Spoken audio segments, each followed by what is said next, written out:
మరి కేటీఆర్ గారు సొంత ఇంటి బాధతోనే ఉన్నారు. నిన్న చూసినాం, సొంత బావ ఆయన జన్మదినానికి గ్రీట్ చేయలేదు, సొంత చెల్లి చేయలేదు. మరి ఈ సొంతటి తలనొప్పితోనే ఆయన ఉంటే మరి మా గురించి మాట్లాడుతూ ఉన్నాడు. ఈరోజు మా ముఖ్యమంత్రి గారి గురించి ఇష్టమైన కామెంట్ చేస్తూ ఉన్నాడు.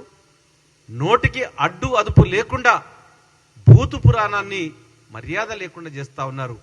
ఈ రాష్ట్రంలో, తెలంగాణ రాష్ట్రంలో బూతులను ప్రవేశపెట్టింది చంద్రశేఖరరావు అయితే దాన్ని కొనసాగిస్తూ ఉన్నారు కేటీఆర్ గారు. ఇకనైనా మానుకోండి, మీ సొంతింటి సమస్యలను పరిష్కరించుకోండి. ప్రజా సమస్యల మీద మీరు ఏమాత్రం పోరాటం చేయట్లేదు, ప్రజా సమస్యల గురించి మాట్లాడతలేరు. మీకున్నటువంటి ఏదైతే టెలిఫోన్ ట్యాపింగ్ విషయమో, లేకపోతే నీ కార్ రేసింగ్ విషయమో, దాని గురించి బాధపడుతూ కేసును ఎట్లా దాటవేయాలి, కేసును ఏ విధంగా పోస్ట్ పోన్ చేయించాలి, ఏసీబీలో నేను అటెండ్ కాకుండా ఉండాలన్న ఉద్దేశంతోనే కేటీఆర్ గారు, హరీష్ రావు గారు ఆలోచిస్తూ ఉన్నారు. మీరు ఈరోజు నీతులు చెప్తా ఉన్నారు. స్వంత భార్యల టెలిఫోన్లను ట్యాప్ చేసినటువంటి వాళ్ళు. కాబట్టి ఇప్పటికైనా మీ బుద్ధి మార్చుకొని గౌరవంగా మాట్లాడే విధంగా ఉండాలని నేను మిమ్మల్ని పత్రికా ముఖంగా కోరుతా ఉన్నాను. లూచ్చ కామెంట్స్ మానండి. ఇప్పటికైనా ముఖ్యమంత్రి మీద ఆరోపణలు మానండి. ఏదైనా ఆరోపణలు ఉంటే రుజువులతో పత్రికా ముఖంగా తెలియజేయాలని కోరుతా ఉన్నాను. కాబట్టి బీఆర్ఎస్ కానీ బీజేపీ కానీ ఇవి రెండు కూడా పేద వర్గాలకు, దళితులకు, బీసీ వర్గాలకు ఇవి దూరంగా ఉండే పార్టీలు.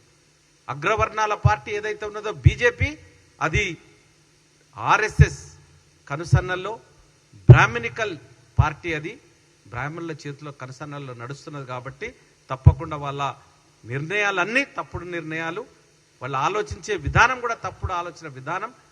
బీసీలకు 42% రిజర్వేషన్ ఇవ్వాలని కాంగ్రెస్ పార్టీ కంకణం కట్టుకున్నది. రాహుల్ గాంధీ గారు కూడా దాన్ని అమలు చేస్తాం.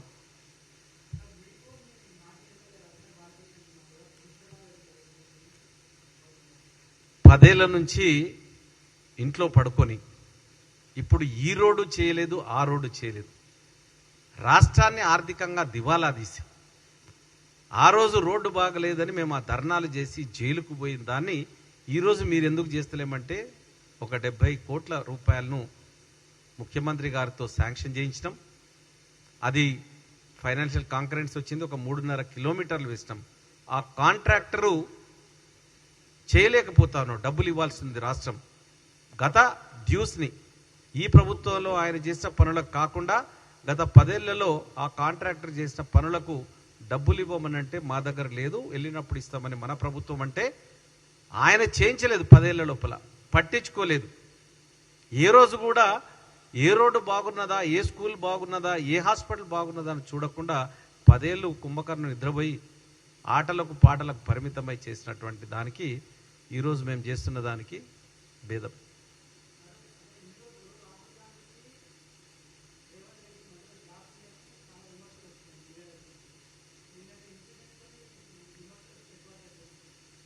తప్పకుండా వాళ్ళ ఊహ, ప్రజల్లో ఏదో చొప్పించాలన్న తపన, వాళ్లకు, వాళ్ళ నాన్నకు, వాళ్ళ చెల్లికి, వాళ్ళ బావకే గ్యాప్ ఉన్నది. అది సరి చేసుకోమని మొట్టమొదట. ఆ తర్వాత రాహుల్ గాంధీ రేవంత్ రెడ్డికి ఉన్న గ్యాప్ ఏదో చూద్దాం.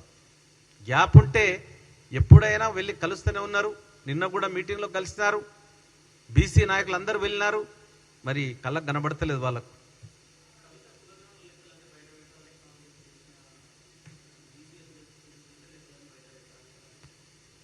వారు కూడా సకల జనుల సర్వే చేసి, కులగణన చేసి, ఈ వాళ్ళు ఉన్నటువంటి 9 ఏళ్ల ప్రభుత్వంలో ఏనాడైనా వాళ్ళు చేసినటువంటి కులగణన సకల జనుల సర్వేను బయటపెట్టినరా?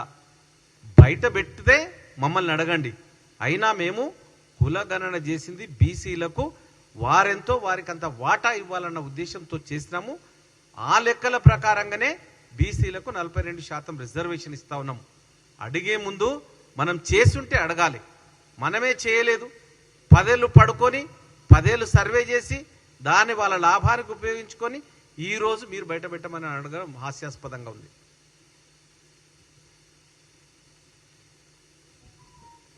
Thank you.